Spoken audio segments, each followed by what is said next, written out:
Hello friends, today we will discuss very important term homeostasis. Homeostasis. Why I am telling it is important? Because when you will progress through your syllabus of Human Anatomy and Physiology, repeatedly you will come across this term homeostasis. If you see the word-to-word meaning of homeostasis, what do you mean by homeostasis? Homeo means sameness. Homeo means sameness and stasis means standing still. Stasis means standing still. But in our syllabus, in case of Human Anatomy and Physiology, in case of human body, this term doesn't imply as the word is meaning standing still, because human body conditions, they are dynamic, they are ever changing. What do you mean by homeostasis? It is the balance in the body's internal environment. It is the relative stability into the body's internal environment. What do you mean by internal environment and why it is changing? For that you should understand the different body fluids. Homeostasis is related, very closely related to the body fluids. Many aspects of the homeostasis are related to the body fluids. What are the different body fluids? If we take an example of tissue, suppose it is in a tissue. Suppose it is in a tissue. What is tissue? Tissue is a group of cells having common embryonic origin, having similar function and having same structure. जो sales का structure same है, function same है और उनका embryonic origin भी same है, वो सब मिलकर एक ग्रुप फॉर्म करते हैं. उस ग्रुप को हम कहते हैं tissue. So tissue, the group of cells. Suppose it is a tissue which is a group of cells. Those are the different cells. Now the fluid, we know that in the human body 60% is the water. 60% is the water, out of which 38% is the intracellular fluid and 22% is the extracellular fluid. What do you mean by intracellular fluid? What do you mean by extracellular fluid? In this tissue, for example, that are the cells. These are the cells. The fluid which is present in the cell, inside the cell, intra means inside. The fluid which is present inside the cell, it is known as the intracellular fluid.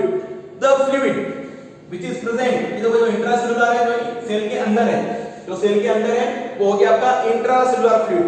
जो fluid sales के बाहर है, extra, outside. The fluid which is present outside the cell, the fluid which is present outside the cell is known as the extra. Is known as the extracellular fluid. उसे हम कहते हैं extracellular fluid. Now another word like the fluid which is present between the cells. The fluid which is present between the cells and which is the type of extracellular fluid is known as the interstitial fluid. Is known as the interstitial fluid. Interstitial fluid is the fluid in which the cells are bathing. The cells are bathing. What happens actually? The blood vessels, for example, these are the blood vessels. Blood vessels, capillaries, which brings the oxygen, which brings the nutrition. They will not go cell to cell. They will not provide each and everything to the cell. What will they do? They will pour their content here. They will pour their content in this fluid. This fluid is the interstitial fluid. This fluid is the interstitial fluid, which is providing nutrition, oxygen, and hormones, etc., chemicals to the cells. And cells, after utilizing it, whatever the waste material, carbon dioxide is there, it is liberated into this space. From this space, the venules, the venules will pick up it. The venules will carry, and the cycle is going on. Extracellular fluid, intracellular fluid. ये दो type के fluid हैं. Interstitial fluid is a type of extracellular fluid. The fluid which is present in the tissue, उसे tissue fluid भी कहते हैं. उसे tissue fluid भी कहते हैं. The present in the tissue between the two cells, between the cells, among the cells, जो बीच में प्रेजेंट है, उसे कहते हैं interstitial fluid. The ionic composition, the volume of the interstitial fluid should be maintain in a narrow limit, into the narrow range, because if there is a change in the composition, change in the volume, change in the ionic content of these interstitial fluid, it will directly affect the cells. अगर यहाँ पर से content कम या ज्यादा होता है या इसका वॉल्यूम कम या ज्यादा होता है, it will directly affect the cells. It will directly affect the cells. If cells will get affected, the tissue will get affected, organ, system, organism. The complete human body will get affected. So therefore, composition, volume, etc. of the interstitial fluid should be maintained into the narrow range, should be maintained into the limit. Okay. Now, extracellular fluid at different places, it has been given a different name. For example, in the blood plasma is the extracellular fluid, lymph is the extracellular fluid, cerebrospinal fluid (CSF), it is an extracellular fluid, synovial fluid in the joints, synovial joint, the fluid is present, is known as the synovial fluid. It is an example of extracellular fluid. Aqueous humor, vitreous body in the eye is known as the extracellular fluid. Okay, so those are the examples of extracellular fluid. Okay, now why we are connecting with the homeostasis? Because the composition of the content of the interstitial fluid should be maintained constant. So it is considered as the interstitial fluid is the body's internal environment. Interstitial fluid is the body's internal environment. If the interstitial fluid get affected, the internal environment of the body will get affected. So homeostasis will get disrupted. There is a disruption in the homeostasis. Now homeostasis, the main work of the homeostasis. There are certain systems in your body which are trying to keep your body conditions into the normal range, the normal limit. The normal range, normal limit, which conditions are maintained? The controlled variables. They are known as the controlled variables or controlled conditions. They are known as the controlled variables or controlled conditions. What are the different control conditions? For example, blood pressure, body temperature, pH, osmotic pressure, ionic or electrolyte balance, blood volume, water content, etc. All are the control condition of your body. They should be maintained into the narrow range, narrow limit. If, for example, this is minimum, this is maximum. If they cross this limit, if the values go beyond this limit, इधर आगे चले जाए तो hyper या फिर hypo, कम हो गया तो हाइपो, ज्यादा चला गया तो हाइपर. तो इसको होम्योस्टैटिक मैकेनिज्म सिस्टम का क्या काम है? To maintain the conditions into this normal range, into this normal limit. Okay. Now, what are the different systems in your body which are responsible for maintenance of the homeostasis? Hope you got the homeostasis. Relative stability in the body's internal environment. Thus are connected with the body fluids and thus controlled variables, controlled conditions. There may be disruption in the homeostasis due to the changes in the external environment or due to the changes in the internal environment. External environment or internal environment. For example, higher temperature, environmental temperature, higher environmental temperature, or the changes in the blood glucose level, blood sugar level. These are changes in the internal environment and external environment. Accordingly, there will be a changes in the homeostasis, and your body, our body, human body tries to cope up with these changes, and try to maintain the homeostasis in our body. What are the different systems which are responsible for maintenance of homeostasis in our body? Two important systems: nervous system and endocrine system. Nervous system and endocrine system are responsible for maintenance of homeostasis in our body. How? Nervous system by responding through nerve impulses, also known as the electrical impulses or electrical signals, or the nerve impulses. Okay? So the responses of nervous system are very quick. It will be produced in milliseconds, seconds. The responses of endocrine system by releasing hormones. They are actually by releasing the hormones. So how the endocrine system will react? By releasing the hormones. Those are the chemical messengers. Okay. So the effect of hormones will be produced. It will take some time. It will be minutes, hours, days, weeks. It will take the time. The nervous system will produce very quick responses. Okay. So those are the two systems: nervous system and endocrine system, which are continuously striving for the maintenance of homeostasis in our body. Not only some cells of endocrine system, nervous system. It is each and every cell of a body which is involved, which is a part of homeostatic system, or to maintain the homeostatic system. Each and every cell in any way, in some another way, they are participating in maintenance of the homeostasis.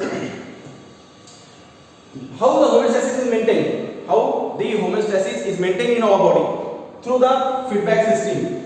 Through the feedback system or feedback loop. What is the feedback system or feedback loop? It is a cycle of event. Feedback system or feedback loop is a cycle of event in which the status of the body, is monitored, checked, evaluated, remonitored, rechecked and so on. So ये cycle है, feedback system एक cycle है, body के अंदर चल रहा है. Nervous system और ये दूसरे system और खास करके nervous system is responsible for maintenance of homeostasis. They are part of the feedback system. Okay, so what will they do? They monitor the changes. They monitor the control variables in your body. They check it. They evaluate it. If there is a disruption, if there is a deviation from the normal range or normal limit, they will control it. They will check it and they will correct it. Then again recheck, remonitor, reevaluate and so on. So it is a cycle of event. It is a cycle of event जिसके अंदर status of body check किया जाता है. Okay. Feedback system के feedback loop के component क्या है? Feedback system के या feedback loop के component कौन से हैं? Receptor, control center, effector. Receptor, control center, effector. These are the components of feedback system or feedback loop. There are two types of the feedback system. Negative feedback system, positive feedback system. Negative feedback system, remember negative feedback system name itself indicate negative. It will negating. They are negating. Negative feedback system reverse the changes. Whatever the changes are taking place in our body, whatever the deviations are changes, whatever the deviations are going on, taking place in our body, उसको reverse करता है. उसको क्या करता है? Reverse करता है. Reverse करके नॉर्मल रेंज में लाता है. अगर फॉर एग्जांपल ब्लड प्रेशर बढ़ गया तो उसको चेंज करके नॉर्मल रेंज में लाएगा. बॉडी टेम्परेचर बढ़ गया तो उसको नॉर्मल रेंज में लाएगा. बॉडी टेम्परेचर कम हो गया तो उसको नॉर्मल रेंज में लाएगा. ब्लड प्रेशर कम हो गया तो उसको नॉर्मल रेंज में लाएगा. ठीक है, जो भी चेंज हुआ है उसको रिवर्स करना. जो भी चेंज हो गया है उसको रिवर्स करके नॉर्मल रेंज में लेकर आना, ये काम है नेगेटिव फीडबैक सिस्टम का. और सबसे ज्यादा एक्टिव पॉजिटिव फीडबैक सिस्टम से ज्यादा एक्टिव हमारी बॉडी के अंदर नेगेटिव फीडबैक सिस्टम है. Okay, positive feedback system it reinforce, it enhances the changes. कोई चेंज हुआ है ना, कोई चेंजेस आया, डेविएशन आया, इसको और एनहांस करेगा और उसको रीइंफोर्स करेगा. We will see how. What are the component? Receptor. The function, the work of receptor is to monitor, or sense. ये sense करता है ना? It senses the changes, whatever the changes are going on, whatever the changes are taking place in our body. This is the response. This is the work of your receptors. It is the duty of your receptor to observe the changes, to sense the changes, and then send the feedback, send the information, send the signals to the control center. So receptor, they will detect the changes, and will send input, to the control center. If you see the literal meaning of the receptor, those are the protein molecule which are present on the surface of the cells. Plasma membrane उसके ऊपर रहते हैं. तो millions of receptors are there in your body. So in your body each and every cell can act as a receptor, but specific receptors are there for the specific functions. For example, baroreceptor to observe the changes in the pressure. Okay. Control center, generally your brain, nervous system will act as a control center. After receiving the information from the receptor, control center will process it. Control center will process the information, will assess the information, and it will give the particular command, respective command to the effectors. So it will give the output. So actually it is an efferent pathway. This is the efferent. F का मतलब होता है towards, उसकी तरफ. If away from, तो brain की तरफ जो पाथवे जा रहा है नर्व्स का, ब्रेन की तरफ जो इंफॉर्मेशन जा रही है नर्व्स की, है ना, सेंसरी इंफॉर्मेशन, efferent pathway. और जो उसके से दूर जा रही है information get away from this control center, efferent pathway. It is an efferent pathway. ठीक है, this information accordingly the signal will generate into the control center and the information will send to the particular effector cell, specific effector cell. Now effector cell will respond according to the responses according to the command given from the control center. है ना? This is the cycle.